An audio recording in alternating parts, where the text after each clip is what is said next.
Hello, hello. I think we are live. Oh, maybe now we are. Hi, guys. I think we're live. Gonna give me just a minute. Sorry to get situated here.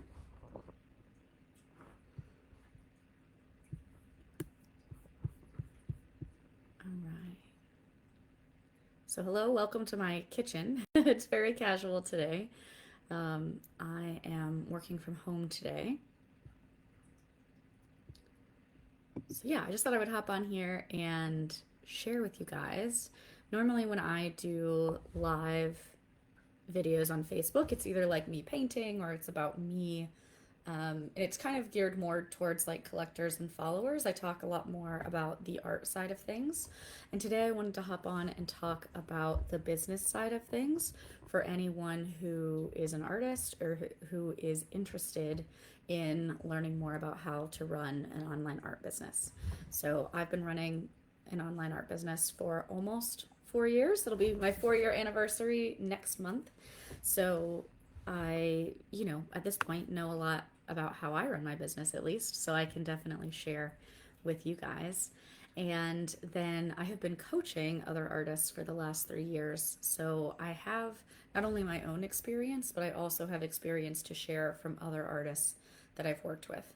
So that was my goal today, was just to kind of hop on, have a little bit of an opportunity to share and to, like I said, talk about the business side of things, but also answer questions if anybody has questions about having an art business or running an art business, because I do know a good portion of my followers are also artists and they're probably interested in that. And I've never shared that here like live before.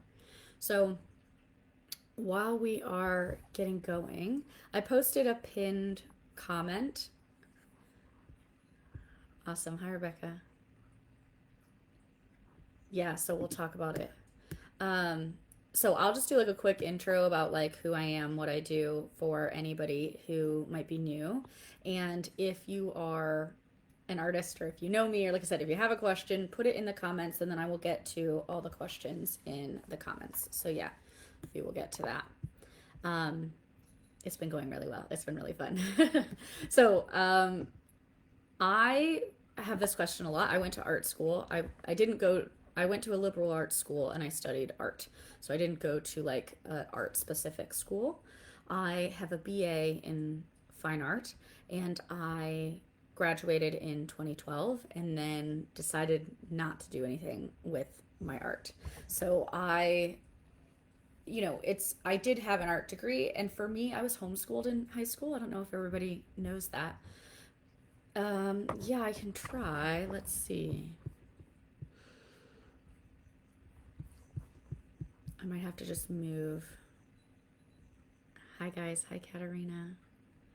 Hi, Joanne. Let me see about the microphone situation.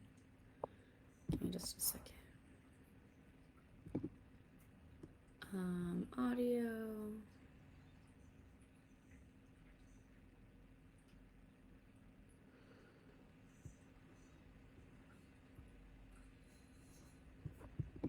Hmm. Maybe I can just move this a little closer. I'm on my laptop today. Can you guys hear that okay?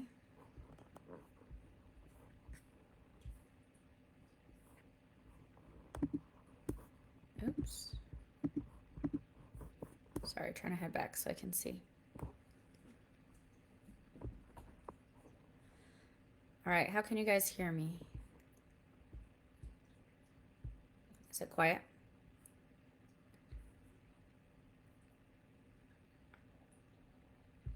Yes. Okay, I'll try to just be like a little bit closer. Sorry, I don't want to be like in your space, but yeah, I might have to just talk a little bit louder. I have a microphone, but now that I'm sitting here, I don't think I have the adapter that goes with it at home. I've never had issues with it at home, so okay, I'll just try to talk a little bit louder so that you guys can hear me. Um, all right. Yeah, so back to my story. I graduated with an art degree.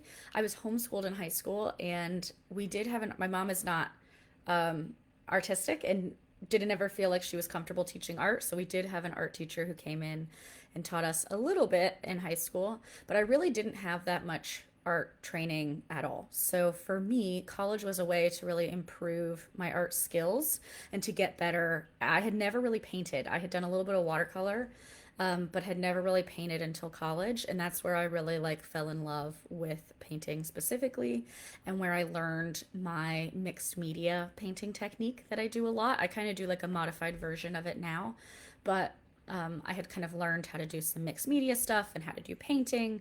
I learned how to do weaving and dyeing. I have a loom at home actually that I use sometimes.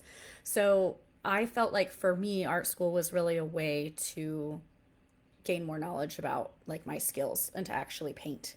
So from there, I purposefully decided I don't want to do anything with my art. I was afraid of doing something or having kind of an inconsistent paycheck.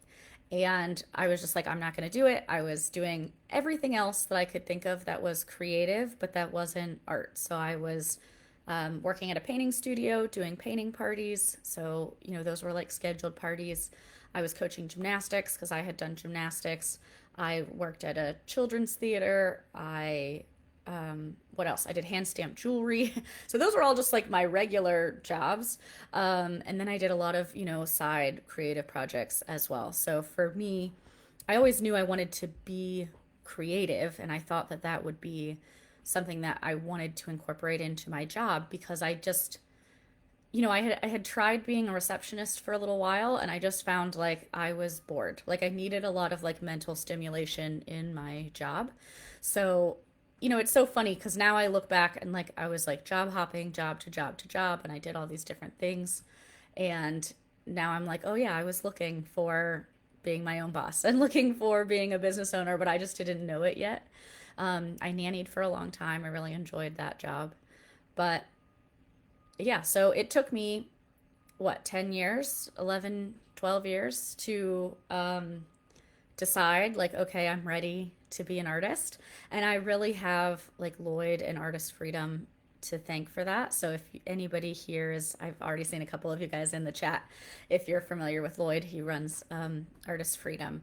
And I got a Facebook ad for one of his books back in the beginning of 2022.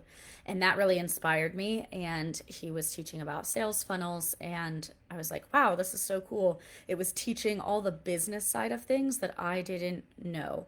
I only knew, you know, how to paint and create art. So that really inspired me. And it was like I immediately fell in love and was like, okay, I want to do this. And I think it probably took me that long as well to be like ready for that. You know, it was like post COVID, and it was like nothing feels really consistent in our life right now. You know, I've had so many jobs come and go. It's like, you know, the consistent paycheck that I was fighting for, I was like, I don't really know if that's even real. So I was like, yeah, I'll just do it myself. Like, I'll be my own boss. I feel like that would be a really good fit for me. I want to do something creative. I want to get back into my art. Because there was a lot of years there between college and starting my art business that I wasn't painting or creating art consistently. So it was really nice to be able to like jump back into that. So yeah, so I found Lloyd, I found his system, I hired him as a mentor, and he helped get my business started. And so my very first offer, my very first sales funnel launched May 22nd. So like I said, we're almost at that like 4 year anniversary. So that's pretty cool. And then almost immediately, like right away, it was by the end of the year, I was helping Lloyd coach in his community. So I've had about 3 years of coaching experience as well. So I really love coaching, and you know, Lloyd has closed down like the coaching portion of his program. And so that's kind of inspired me like, okay, what am I going to do to keep coaching and to share my knowledge with people, because that's, I love just kind of like nerding out on these like business topics. And you know, I never thought I would be interested in the business side of things, but it turns out like the business side is also like such a fun, creative, problem solving, it's not just one task, but there's lots of different things that, goes on in your business. And it's really exciting. It's really upbeat. It keeps me going and motivated because there's always something new. I'm not getting bored. I'm really interested in that side of things, which I didn't know before. So I just want to share. That's the part that I hope to share with you guys. So I know there's already some questions in the comments, but if anything else comes up, please feel free to ask your questions. I'm just going to go through the questions. And yeah, we can talk about whatever you guys want to talk about, whatever you have questions about. Rebecca asks, how did your month-long painting challenge go? Did you find that a good way to build a following or to just deepen relationships with current collectors? So it's been going great. It's been going really, really well. I've got 2 days left. I can't believe it's almost done. So I've sold most of them. I still have I still have a handful of pieces that haven't sold, but I've sold most of them. And then it actually inspired another idea for a painting project while I was doing the mini painting challenge. So if you don't know, for the whole month of April, I've done a mini 4x4 inch painting every day. And they're original paintings. I don't make them into prints. I just sell the originals. And I did this last spring, and then I did it over December as well, like right around Christmas time. And so, yeah, March ended up being really busy. I did it March last year, so I pushed it back to April.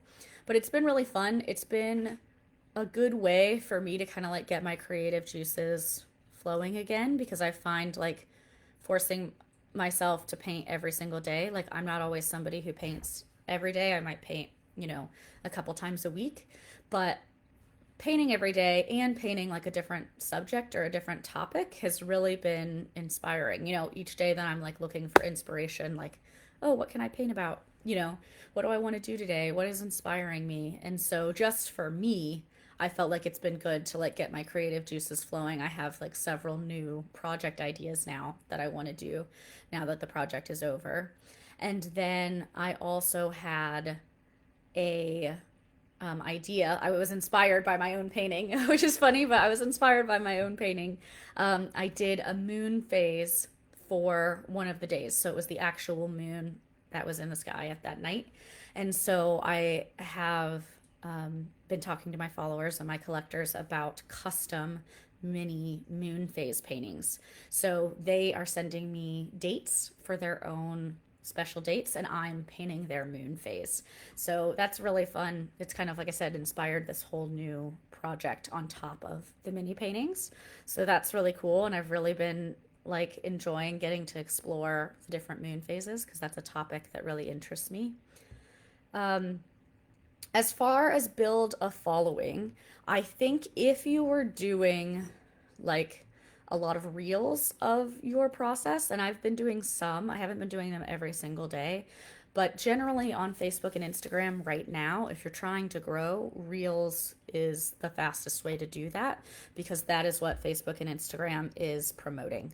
So when I'm doing my reels, I'm noticing that those are getting sent out to non-followers, whereas my photos are getting sent to the people who follow me. So if I'm trying to, I think it's been really fun for my current audience. And I've had a lot of people tell me, and even some friends tell me in person, they're like, oh, I keep checking back. I'm excited to see what you do next.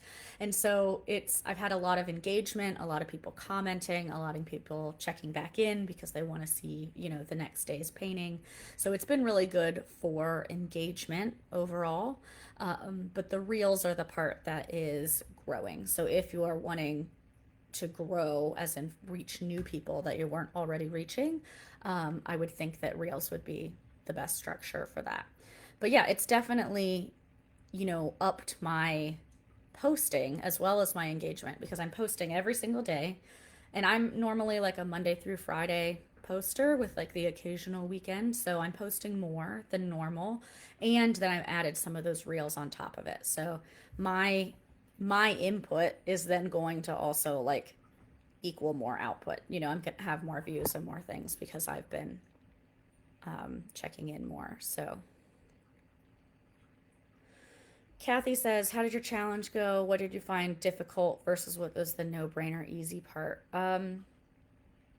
It's funny that it's like the difficult and easy parts were kind of the same. Sometimes, some days it's like really hard to like find inspiration about what I want to paint about, and some days it was like really easy. So, um, I think if you were doing this, you could like pre-paint, different paintings if you wanted to, but I've really been doing like one each day. My schedule's just allowed for that right now, and it's been kind of nice. I've just been sitting down in the evening after I've, had my day and I've had time to like be inspired. Um, and that's something that's really important to me. Like, I do a lot of different subjects, I do a lot of different topics in my artwork. And so, part of what I do in my creative process is try to always follow that inspiration. So, it's really allowed me to do that over the course of the month. But yeah, some days it's hard to sit down and paint, yesterday I wasn't feeling very well last night, and that was like hard then to be like, oh man, I gotta like sit down and paint. And then there was one other night that I had like fallen asleep in the chair with the cat Evie, and then I like woke up and was like, oh gosh, I gotta paint before the end of the day, and that was kind of a struggle, um, but no, especially if you are somebody who paints every day, I think it would be a pretty easy like routine to get into. But I found it fun. I am glad it's like a month. I think it would be really hard to continue for like a lot longer. But like I said, it's inspired some new projects. So I've been inspired by some of these small paintings to now do a big tree, some really big canvases, and do some tree paintings. So that's I'm excited to do in May. And then it's also inspired like those moon phases. So I'll be doing a lot of those in May too. So hi guys. Hi Nicholas. All right, Rebecca, I'm starting to brainstorm a new collection. Want to start with a bunch of oil pastels before working on full-size paintings. Want to include some of the studies as small pieces in the collection. How would you suggest structuring price? Yeah, I think it depends. Are they like finished pieces, or are they studies? So you can do a study for a large painting that is a completed piece of art, right? It's got all the details in there, it has everything done. Actually, Lucia, a friend of mine, Lucia Lovett, if you guys are following her, she's kind of doing this right now. She's doing a bunch of smaller paintings to experiment and decide what she wants to put on a really big canvas. And she's making sure that those are totally completed. So if that painting is totally complete, then I would sell it as, a full at your regular painting price. If it is a study, it's unfinished, it might just be on like, sketchbook paper, something like that. That to me would constitute a study that then would probably be priced lower. So that is what I would think about. Like, is this actually a completed piece? I mean, sometimes studies, in my opinion, are like even more beautiful than the finished pieces because it's cool to see like the process and see some of the unfinished areas. So I think that's kind of like up to your discretion. But what I think about is whether or not it's finished and then what kind of material it's on, because I generally wouldn't charge like something that's on like sketchbook paper the same as I would as something that's like on a nice heavy duty watercolor paper, or it's on a, I don't know what you use for your pastels, but yeah, so I think I would think about like, is it done, and then what type of material is it on? Yeah, but a month-long challenge is like a really fun way to do that. I think I just started with day one. You probably could do some lead up posts, but because it's a whole month, it's like I'm going to be talking about this for a long time. So I didn't mind just starting in at day one. I did have to make sure that that first couple posts were kind of explaining what I was doing and talking about what I was doing. I was talking about the price of the pieces and making sure people understood that they were available for purchase. And then I'll still, like, even throughout the month, continue to touch base on that every once in a while, because I'll still have people even at the end of the month who are like, oh, are you selling them, if they didn't see those first couple posts. So I make sure people know that they're available for purchase, and I let them know what the price is. So um how do you transition your social media out of that series to keep momentum and your following? I didn't really do anything last time to tradition or to transition out. I think for me, it's nice to keep that momentum going as far as that like daily posting or posting more often, or like this time I'm trying to do more reels. So continue that energy of posting reels. But it's just a month long project and then I'm on to the next project. So then I'm talking about the next thing that I'm doing. And that's generally how my social media looks. Um, because again, I'm following my energy and I'm following my inspiration. So, in March, beginning of March, it was all about my moon collection that I launched. And then I had a limited edition print drop. So then I switched to the next project and talk about that. And then I talk about, mini paintings. And so I think that's very normal, for your social media to transition from one project to the next. It would just be at the beginning of each project that I would introduce, like, hey, this is what I'm doing. This is, what's going to be going on, and I'm going to be sharing this with you, as I go through the journey. So I don't think anybody expects you to do the same type of content all the time. Um, I mean, I guess, yeah. I mean, I don't think there's any reason that I would want to do. I wouldn't personally want to do that the same. I was trying to think if there were any advantages. The only thing I could think of is if like you really focus on one type of art or one thing. So my friend Jenny Keen is like an example of this, that all of her paintings are like big, wide open skies. So that's what interests her. She's always going to be doing sky paintings. So she kind of has more of a consistent theme than I do. But even then, she'll have new projects going. So yeah, I wouldn't worry about transitioning as long as you take those first couple posts, maybe that first week of posting, and you make sure that you're reiterating what you're doing, what you're sharing, what kind of project you're working on. So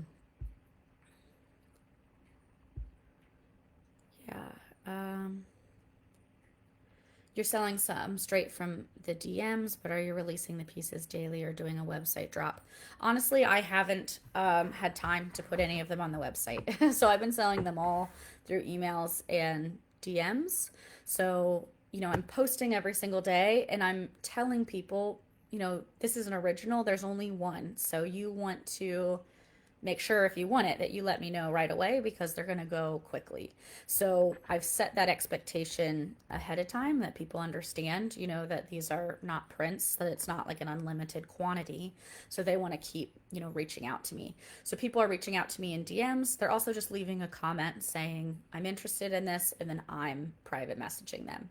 So yeah, most of them are selling through DMs, and I just send them an invoice to pay and then get their address and ship it out to them. At the end, if I have any left, I'll probably put those on my website. But like I said, I just have a handful of pieces that haven't sold. So, and then either last week or the week before, then I did a separate reel and I was like, oh, these are the pieces I have left. And then I ended up like selling 3 of those. So they may not even make it, to the website at all. So we'll see. For my email list, I'm just doing like a weekly recap of what's been going on. So I haven't been posting every single day. I felt like that was like a lot of emails. So I haven't been doing a lot of emails. I'm just doing like once or twice a week, like checking in and showing off the pieces that I've been painting. So I'm sharing all of them and then telling them which ones are available. Kathy asks, would a 7-day painting a canvas per day work? Yeah, I mean, I think it depends on what your goal is. If your goal is engagement, I think something a little longer um, than 7 days would probably be better, because it got people into the habit of like checking back in and of trying to see what is next and to leave a comment. But you can do this any way you want. So I know a lot of the people here are familiar with Dean, who is another artist and another coach. I did a workshop for Artist Freedom on the mini painting challenge. So if you're in Artist Freedom, there is a workshop call that's still available that you can check out on the mini painting challenge. But then, sorry, I lost my train of thought. My computer's beeping at me. So then after after doing that workshop, I was talking with Dean, and he's like, well, I don't think I can commit to like a whole month of paintings, but he does a wood block every Friday, and he's done that for several months. And I don't know if he's still doing it, but you can you could tailor this to whatever you want. It could be a painting every day for a week. It could be a painting every Friday. You release a new painting every Friday for 2 months, or I don't know, however you want to do it. It's, I think the benefits is of doing something consistently and showing up consistently online, showing up consistently in your own art practice. But then it makes it easier for people to be like, oh yeah, every day this month Elizabeth's posting a new mini and I want to see what it is. Or every Friday Dean's posting a new painting and I want to see what it is. So, yeah, I think there's lots of different ways that you could structure it to work for you. It doesn't have to be structured as a challenge. If it's just like this new fun thing you want to try out, and every Friday I'm posting a painting, or I'm just doing a week of paintings. I don't know. I titled it the Mini Painting Challenge like last year, and then it was fun. So then I just kept it. Over Christmas, I did 12 days of Christmas. So I didn't actually do it during the 12 days of Christmas. I did it at the beginning of the month. But yeah, I just called it 12 days of Christmas, and it was 12 mini paintings instead of like the whole month. I didn't think that that was feasible, like around, excuse me, around the holidays. Yeah, Rebecca, sorry, I just saw your comment. If it's finished on paper, that's still a finished piece, so I would price it as a finished piece. Obviously more if you're offering framing options for that. Katerina, as far as your ads, how often are you making tweaks and adjustments? I check my ads daily. So if I am testing new ads in the beginning, I will generally let them run for at least 5,000 impressions. Each ad has 5,000 impressions, so I know if they have enough traffic to, to evaluate. Because if they've only had like 200 people, 200 impressions have seen them, and you have no purchases, it might just be that, hardly anybody has seen them. So I let each ad run to 5,000 impressions, and then I make a call. Okay, which ones of these are working? So the ones that are working would be ads that have a high click-through rate, so above 2%, and a low cost per click. So generally for me in the US, I'm looking for under $1. Those are ads that are doing their job. They're getting people to click and they're not costing too much. If at that point you're still not getting sales, then that's an issue with the landing page or the offer. So then you would want to make tweaks on the landing page side. If they're not getting the clicks or they're costing a lot, then I would test new variations of the ads. So that's when I'm testing. That's a slightly different strategy than when I'm just running ads and when I'm scaling them. Once I've found ads that are working, I generally look that those ads are breaking even or they're making me a profit. So I already know that the click-through rate is good. I already know that the cost is pretty good. So then I'm looking at, okay, are these actually either bringing in money or breaking even? For my funnel offer, for my free print offer, I'm okay with it breaking even because then I'm bringing new people into my community for free. So then I check those ads daily and I look at them over a week average. So I would never make ad decisions just based on one day of data because at least for me, like my ads fluctuate wildly day to day. So like for example, like Sunday I had like 2 purchases. I didn't hardly have any purchases, and then Monday I had a lot of purchases, and so I was like, okay, great. But if I had just looked at Sunday, I might have turned those ads off because I'm like, oh, nobody's, buying anything. So I look at the whole week average and I say, okay, how are my stats looking? How's my return on ad spend looking? Okay, that's looking good. Then I will either continue to run them, or if they're looking really good, then I will add a little bit of budget to them to start to reach more people, to start to scale. So, so yeah, I'm looking at them on a daily basis. I'm not necessarily making tweaks or adjustments on a daily basis. I'm just trying to see how they're doing. So if they're doing good, I might just leave them alone and let them do their thing. Or I could add budget. I've been adding budget very slowly this year. I've just been kind of like letting the ads do their thing and just bring in like a trickle of people. So yeah, that's been working pretty well for me. I've been testing some reels um, with some mixed results. Some of them didn't do well at all. I've got one right now that's doing well. So the thing about reels is I think they have the potential to reach a lot of people because Meta's kind of naturally promoting them, but I also think they're hard to kind of get right. But the one that I'm doing right now is like so simple. It's just me talking to the camera, holding up my art and showing it. Oh, sorry, my robot vacuum. That's way too loud. I'm going to turn that off.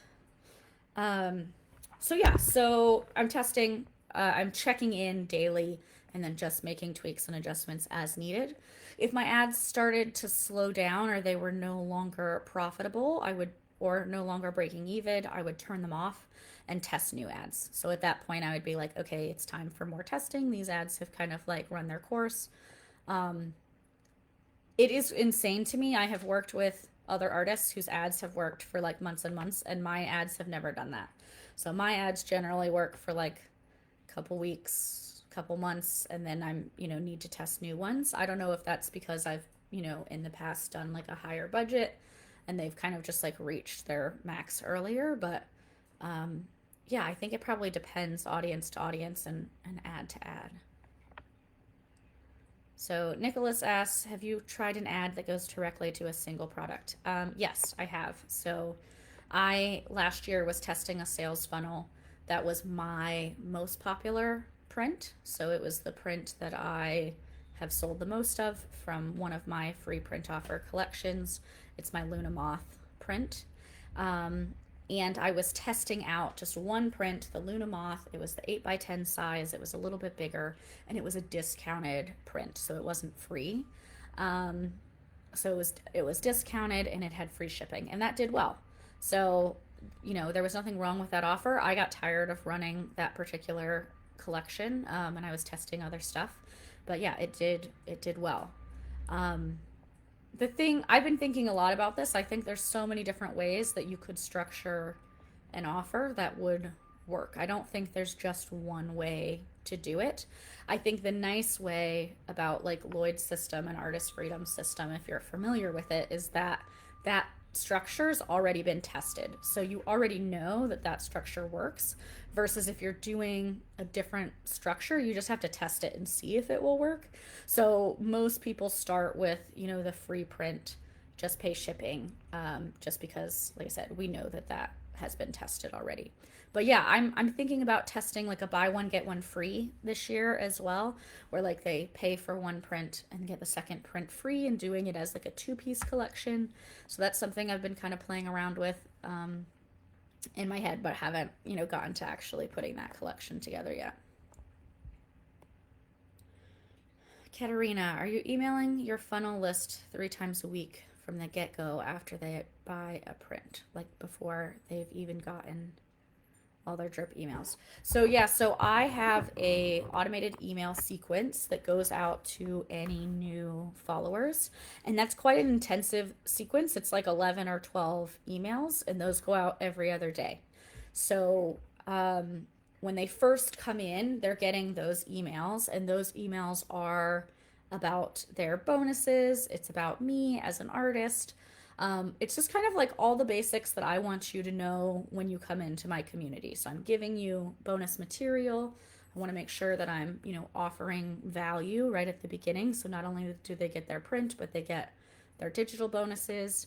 I'm, talking about me as an artist. I have a review in there from a collector. So I talk about, collector's experience. I market to them. I have a secret shop available just for my collectors, so they get discounts on prints by being a collector. So then I share with them the option to buy from the secret shop. So and that's been going really well. That's something new that I've implemented this year, and it gives people just the opportunity to find some of my other art without having to like search through all my stuff, right? They don't have to go searching for a new place to look for new artwork. I'm just like, here it is, here it's available if you want it, and if you don't, you don't have to buy. But that's been going well, because then I've kind of been having like a small trickle of orders coming in through my regular website as well. And then at the end, I ask them for a review after they've received their print. So I check in, make sure that they've gotten their order, and then I ask if they will leave me a review. So that's about 11, I think right now it's 11 emails. They go out every other day. After they're finished with the welcome sequence, then they get added into my regular email sequencing. So when they first join, they're not getting any of my like weekly emails just because I don't want to like bombard people with millions of emails. So yeah, after they've kind of like gotten to know me, they've gotten that review, all of that kind of stuff, then they move into my other emails.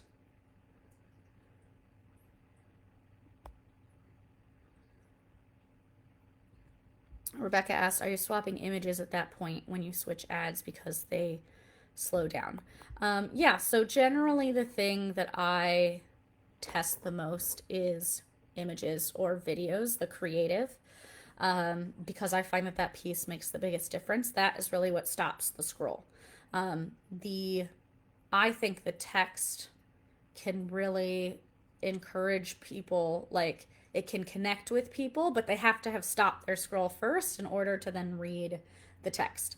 So especially now that Meta gives you the option to like add 5 different variations of the text, I'm not as worried about testing out different text variations. So yeah, the first thing I would always test is either new images or new videos. Like I said, I'm playing around with a lot of video ads right now, so that's kind of primarily what I'm testing.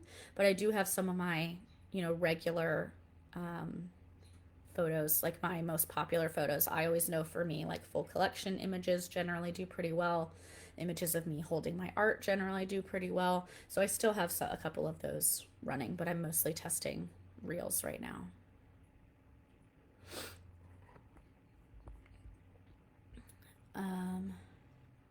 Katarina says, I have mine set up with 5 emails. There's 2 weeks between email 1 and 2, like Lloyd has laid out.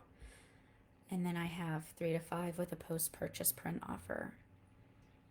Yeah, so I started out like that, and I've just over the years added more and more, and I just redid my welcome sequence at the beginning of the year. So this like 11 emails is like new. I had just had a couple emails in there before, but I felt like, you guys know, well, so I know the people here that I'm chatting with, like in the comments, you guys know I'm obsessed with like reading Russell Brunson's books right now. They consider the father of, the modern sales funnel. And, something that he said stuck out to me is that like, you need to give your customers the opportunity to purchase, because if you don't and they want something or they have a need for something else, they're going to go somewhere else to find it. So me offering is not like pushy or salesy. It's saying, hey, this is available if you want it. And then if they don't, of course, they don't have to buy, But I felt like, wow, I could be leaving a lot of money on the table and leaving an opportunity to help people find the art that they need if I'm not offering it to them right away. So I'm offering it to them all within that welcome sequence. So yeah, Katarina, that 3 to 5 post-purchase print offer, that's included in my 11. So it's not like a separate offer. I am doing kind of those like welcome emails. I have, my bonus material. I'm then adding an extra bonus that I'm sharing with people. Then I have like a review, and then I do that, 3 to 5 post-purchase. That's my secret shop. Instead of just one print, I have what I'm marketing is the access to the secret shop, where they get to choose from a small selection of prints that are at a discounted price. So yeah, it doesn't have to be a secret shop. Doing it as a print is great. I'm sure there's lots of other products that you could do too, but for me, that's kind of what I've been testing out right now. And then, yeah, I don't really transition people from the welcome series. They just automatically, I'm using MailerLite right now. Once they've completed that sequence, they just move into my daily emails. But they're all written by me. They all sound like they're from me. They don't sound like they're totally different, or it's not like a different tone. It's just like, oh, I'm talking about the secret shop here, and then I'm checking in to make sure you received your print. I'm asking you for a review, and then it's just like, oh yeah, this is what I'm working on today. So I don't have like a transition sequence really. Like I said, because I wrote them, I feel like they all kind of sound the same. But yeah, in MailerLite that I'm using, it just automatically, once they get to the end of the sequence, it adds them into a different list to be to send my regular emails to.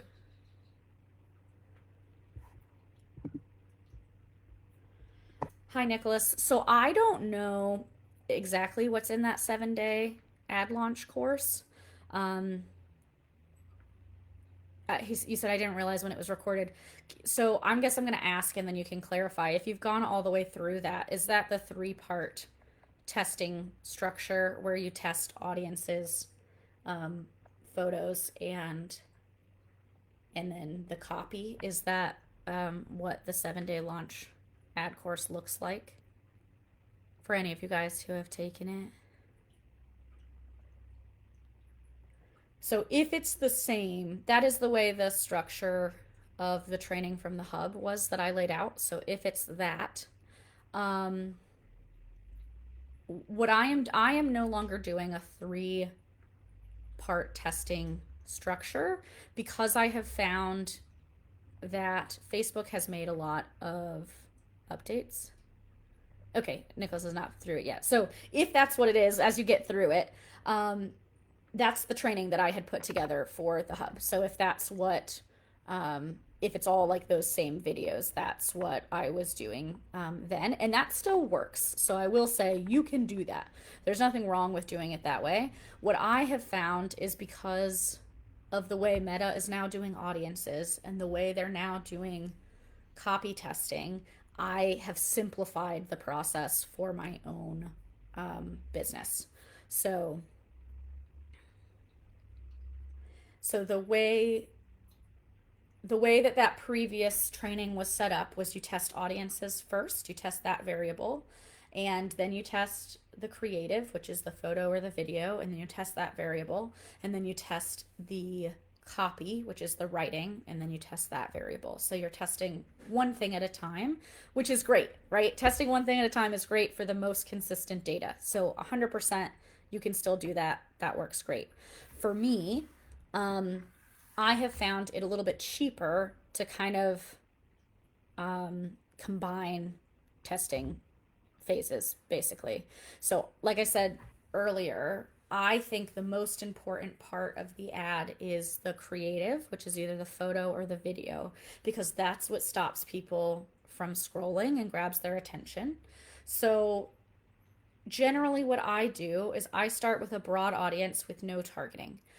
Meta has changed a lot of their targeting structure over the years, and targeting is basically now like a suggestion where it used to be if I targeted people who were interested in yoga and meditation, it would only find people who were interested in yoga and meditation. Now, what it does is if you choose targeting, which is yoga and meditation, it will start with yoga and meditation people, and then it will just go branch out from there to whoever it thinks is a good fit for your ad. So it's more of like a guideline now, and it's not as structured.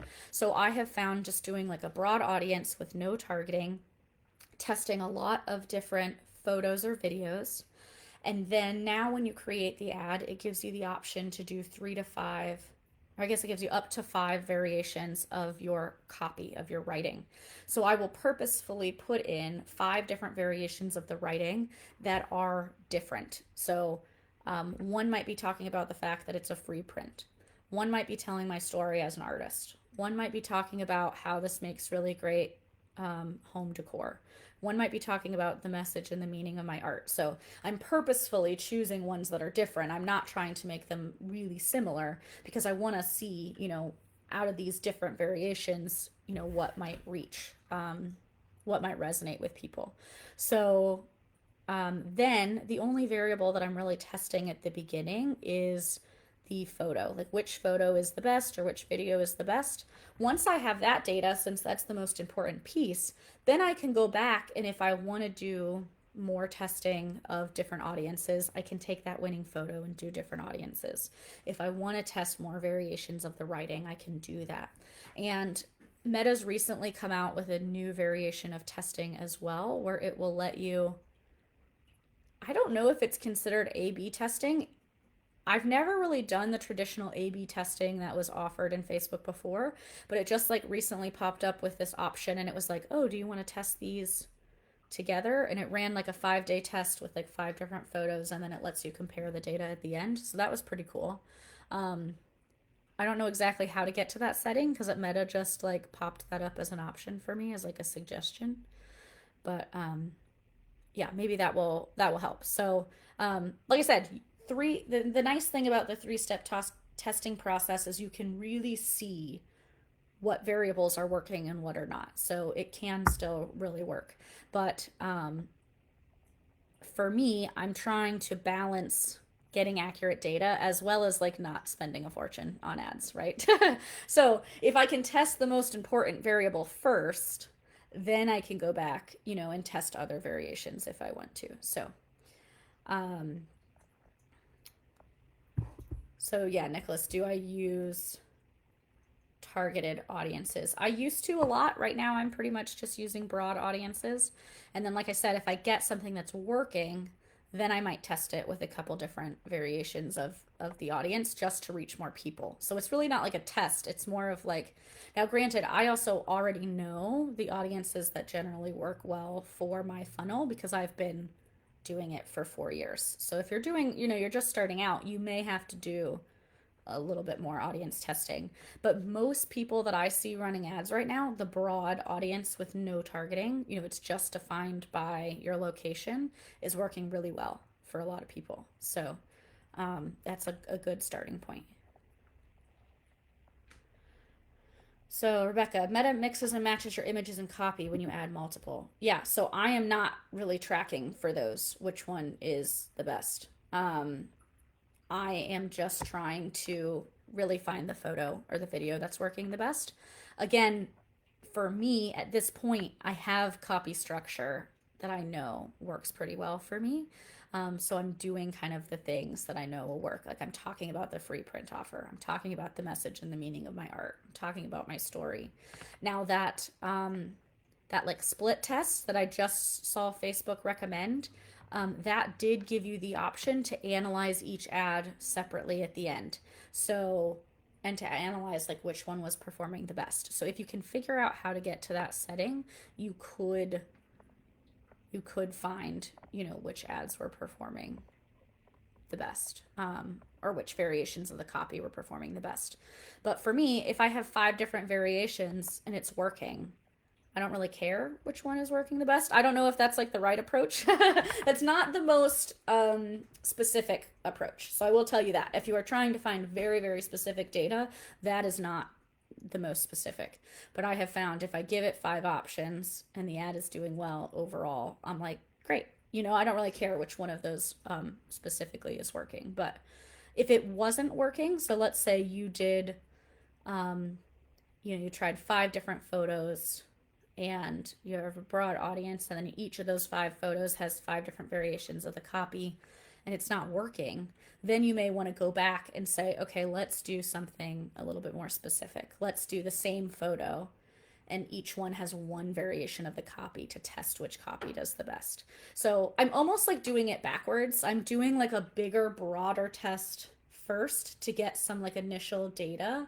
And then if I need more testing, I can narrow down and do audience testing, or I can narrow down and do copy testing. So, but again, for me, because I've run so many funnels at this point, I have a general idea of what my audience is interested in. So I'm starting with the things I think are going to work based on my audience. And then if it doesn't work, I'm doing additional testing. So,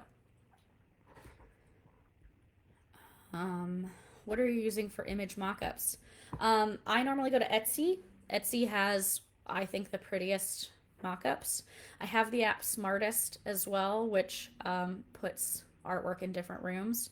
The thing I like about Etsy is you can search by style. So, like, my funnel and my audience is kind of like the hippie boho crowd. So, I can purposefully search for boho mock-ups or for like witchy Halloween mock-ups and dark academia, like whatever the funnel the style my funnel is and the style of my artwork, I can search for style specific mock-ups, because that's something you want to think about. Like if your funnel is like abstract and you think the people are interested in like very modern, clean lines, simplistic homes, then you would want mock-ups that match that vibe of the people who are going to be buying from you. So then when they see that mock-up, they're like, oh yeah, that's for me, right? Like that showcases the artwork in an aspirational way. Like, oh, even if maybe their house doesn't look like that, they're like, ooh, I wish my house looked like that. Like it's so clean and it's so nice.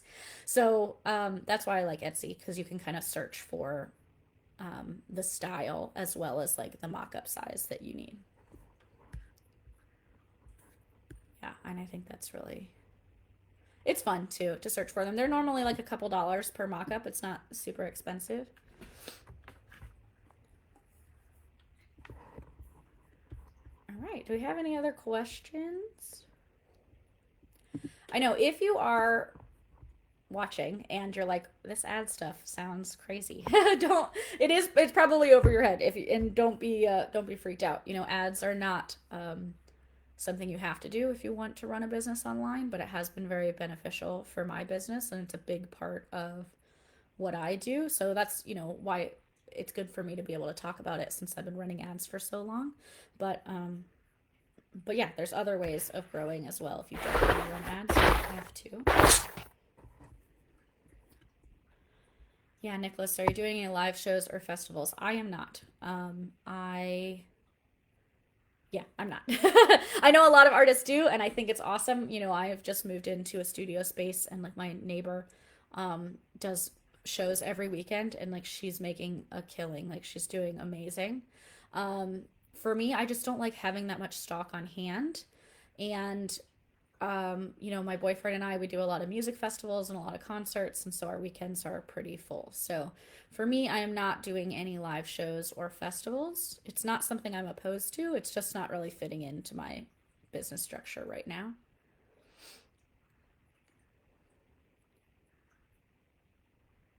That's the nice thing, right, about being an artist, is like you can structure it how it works for you. You can decide what works best and what you like to do. I probably would love live shows because like I'm pretty extroverted, so I'm sure I would love like sitting and chatting with people, but yeah, it's just not in the fitting in the calendar right now.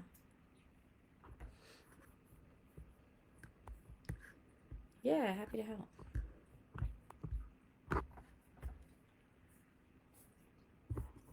Any other questions? We got a couple minutes left. Thank you guys for being here and for sharing your questions. I love talking about like the business side of things and like the strategy side of things, and it's really fun to kind of get to share my knowledge. Um, so I guess I'll plug my podcast. I just started a podcast, if anybody is interested, where I'm doing just this. I'm answering questions, or I'm talking about things that are, I've only done 2 episodes, so it's brand new, but I'm just talking about things that I've been thinking about for my own business each week. So, like last week, I talked about social media, and I'm going to talk about social media for the next 2 weeks as well, and how I use social media as an artist. And so that's just, if you just search Elizabeth Guilford on YouTube, or the podcast title is The Business of Being an Artist, or What Art School Didn't Teach You, The Business of Being an Artist. It's on Spotify and Apple and Amazon and all the places. So, Katerina, how often do you like to post to your collectors group? Every time I post to my collectors group. So my collectors group gets all of the posts from the same post as like my business page and my personal page. And then if I want to post anything extra, that generally goes in the group first. So I want my collectors. The nice thing about the collectors group is you can tag everybody, so everybody sees your posts. They're a lot more likely to see your posts than if I just post to my regular business page. I find there's a lot more engagement over there. It's just easier. I think people get notified like in their notifications when you post to the group a lot more.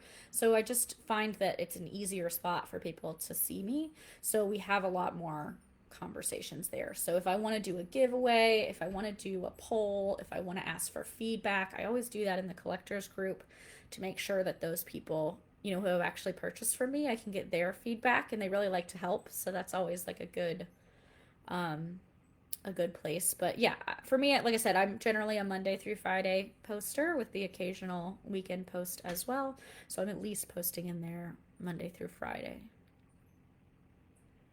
What other incentives do you use other than price for your promotions?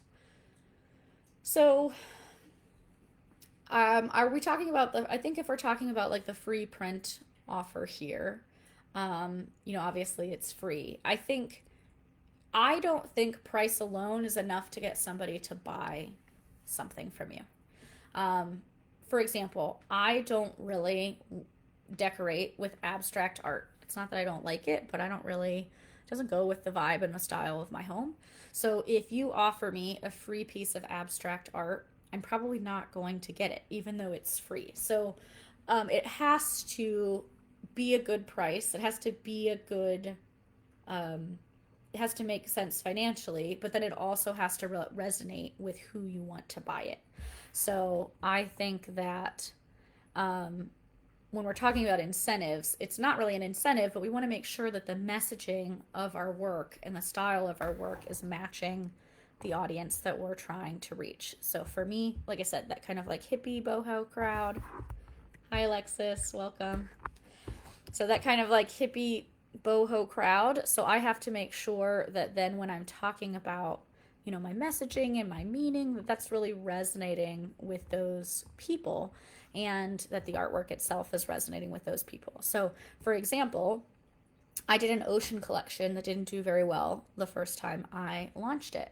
And the I tell the story all the time because the piece of advice that I got was actually from a follower, and it was I was sharing in an email that, like, man, I just don't understand, like, this collection isn't doing very well, and people say that they really like it.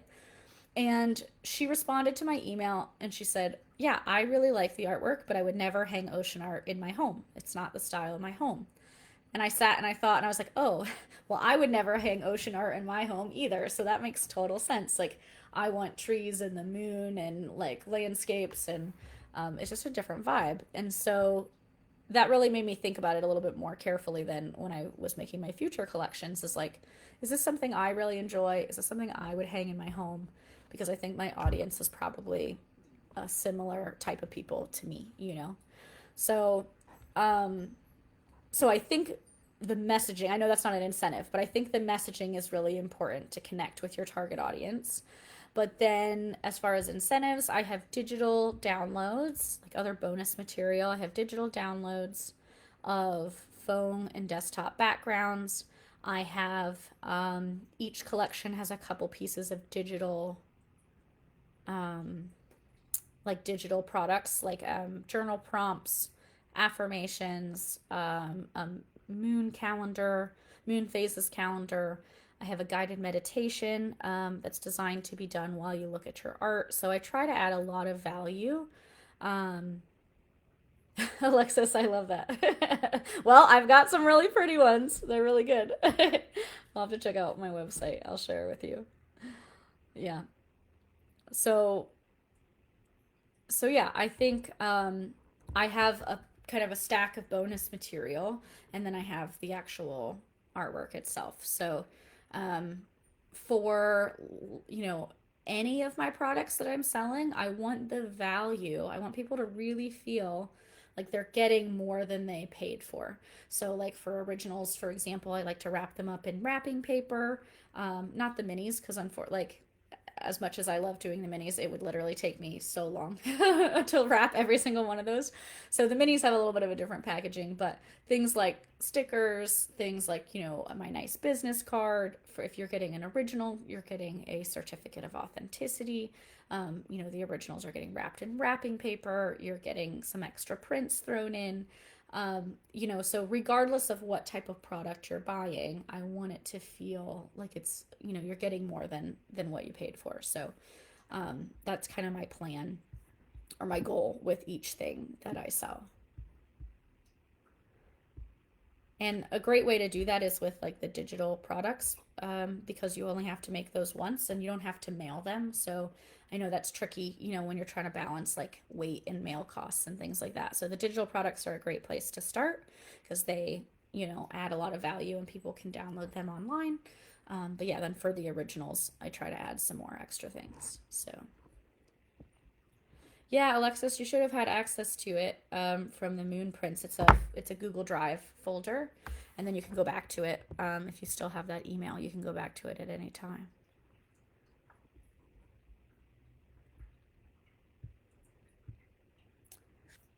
All right. Well, it's been about an hour. I think that is it for today. Thank you guys for everybody who's here, who got to hang out and chat a little bit.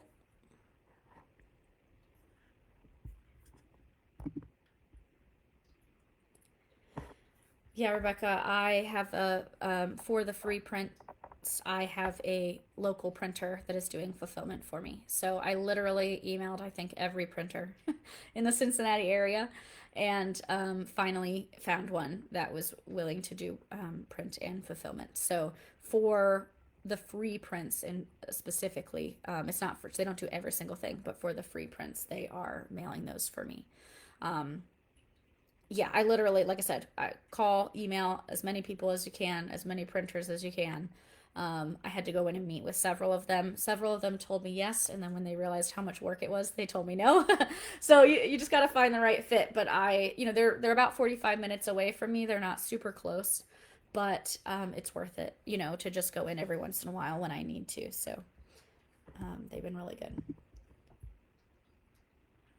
Yeah, Alexis, that's awesome. Awesome.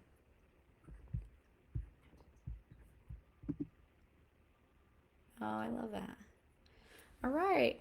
Guys, thanks so much for hanging out with me today. So good to talk to you and to chat a little bit. I hope you have a good rest of your week. Good luck with all your art businesses. Have so much fun. I'll talk to you soon. Thanks, guys.